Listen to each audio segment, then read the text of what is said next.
It's me, MLB. Here's chapter 45 of Chance Ball, and this one is titled Infected. Just wanted to take a second to add a bit of context here. I have had to cut out another scene between the end of chapter 44 and the beginning of chapter 45, but as you can well imagine with this chapter title being Infected, something has happened during that spicy scene, and hopefully the rest of this chapter will make sense. Arse, you mumbled with a smirk as you walked off naked down to the kitchen. What time's your work tomorrow? Dabi called to you from the bathroom. 3, you shouted back, searching through the drawers for some antiseptic. You found a small bottle at the back of the drawer and pulled it out to look at it. It had crusty bits of dried content all over the ring top, but it was still half full, so you shook it and popped the lid off and then tipped a generous amount on your bleeding nipple. Yeah, that should fix it. You winced and closed the bottle, then rapidly fanned your nipple to get the antiseptic to dry. What time do you finish? Dabi asked loudly. 9, you shouted back, putting the bottle away and heading back out and up the stairs to the bedroom. How much are you getting paid? He then asked. Do you want my underwear size as well? Why all the questions? You asked with a small chuckle. I just want to know. Why? We're not allowed to ask. He asked, a little offensively. Calm your tits, he replied nonchalantly. I'm messing with you. I don't know how much I'm being paid. I'll have to ask. You're the one who needs to calm your tits, he replied. Look at you, wild nips. Got blood going everywhere. Ah, crap, you grunted, looking down to see a drop of blood fall onto your torso. You quickly grabbed a tissue and stemmed the flow, and then put on a soft bra and tucked the tissue in under the nipple bar to soak up any extra blood. There, you said, getting your clothes on. That should do it. I'm going to go dry my dick, Dabi announced. Have fun with that, he replied, crawling into bed and laying down. The next morning, afternoon, you woke feeling a little sweaty and clammy and rolled over to look at Dabi. You hummed to get his attention. He hummed back, rolling over in bed and popping an eye open to look at you. I feel like crap, you moaned in a croaky voice. Why? He asked. I don't know, I just have a headache and my nipple's throbbing. You reached a hand to your bra and gently cupped your sore nipple, pulling the top of the bra down to take a look at it. It was red and swollen and you moaned pitifully at it. Oh, poor nipple. Why do you look so sad? You asked it. Here, I'll kiss it better. Dabi rasped, leaning over to you. Get your freaking face away from it right now. Don't even look at it. Don't even breathe in my boob's direction. I swear to God, I will kick your ass out of this house right now. Whoa, okay. Chill, mummy, he mumbled, rolling away. You want some more antiseptic? Yeah, you mumbled in reply, still looking down at your poor nipple with your head crunched awkwardly into the pillow. Dabi pulled himself up out of bed and strolled off in his boxer shorts to get the antiseptic and also some painkillers, and then came back to check on you. He helped you put on more ointment and then got you a glass of water for the pain meds and gave them to you. I start work in 2 hours, you moaned as you sat up. My head is aching.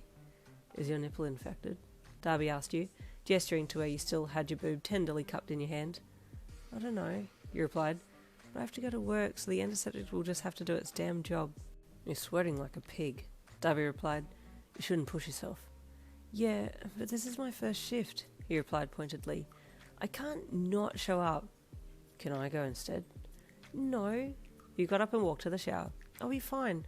I'll wash this lot off, put more antiseptic on, and then head to work. I'll call you if I'm about to die, and you can come and get me. If you die, I'm killing everyone within a 100-kilometre radius of here, and then killing myself, Dabi said, as you pulled your clothes off and entered the bathroom.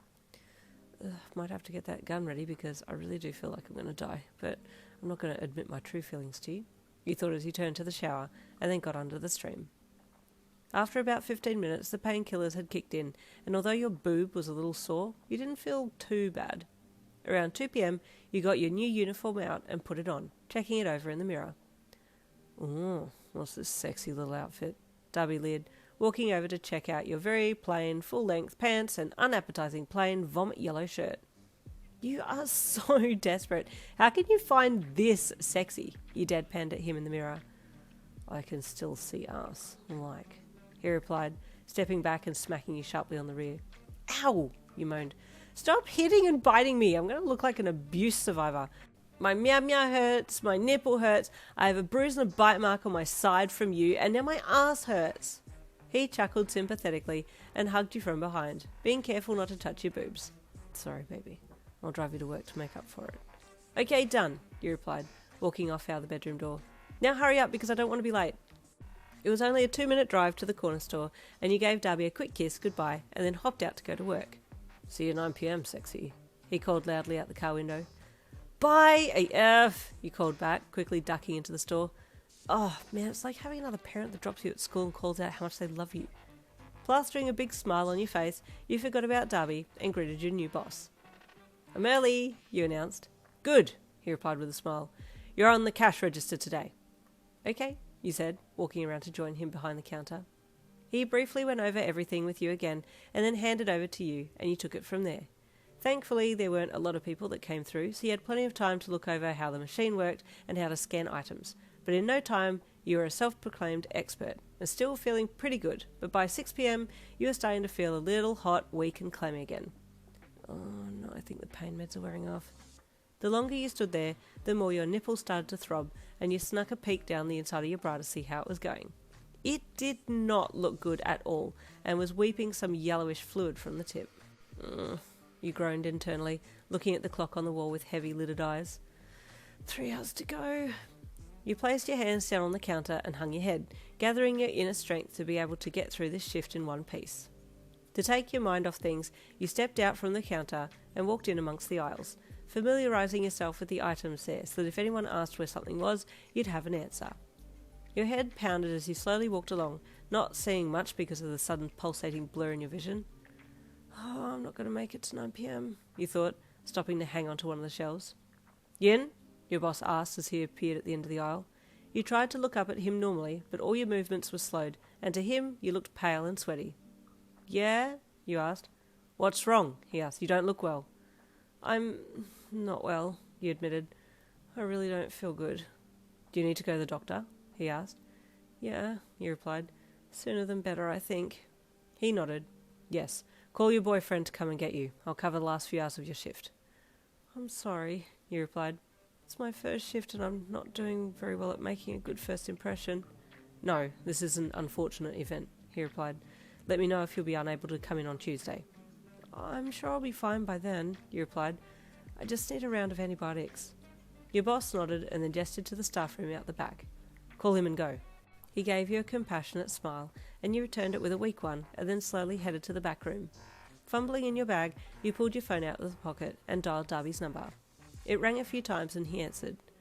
I'm starting the car, he said the second that he answered your call. You want me to ring the closest GP?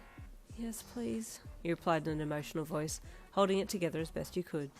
Dabi heard you breaking, and he dropped his voice into a lower, soothing tone. Hang in there, baby.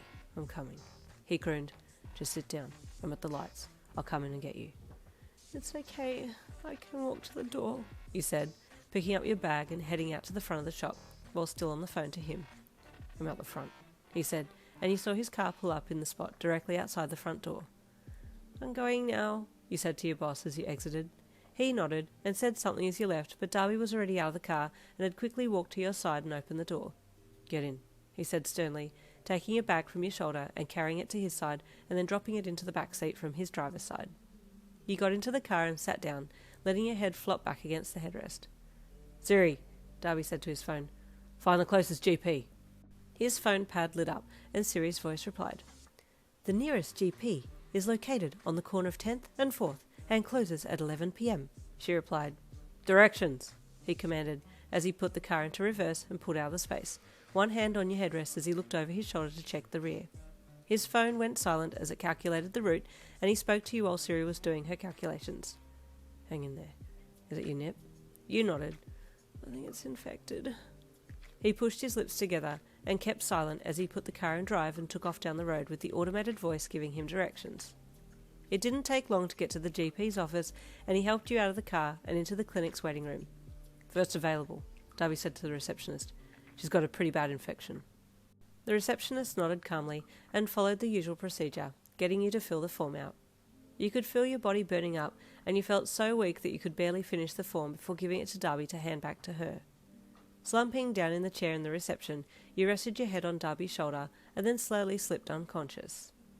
You were vaguely aware of the doctor coming out and Dabi saying something to him, but then the rest was a hazy mess, as you heard more voices and then flashing lights and then the inside of a vehicle that had a lot of equipment along one wall.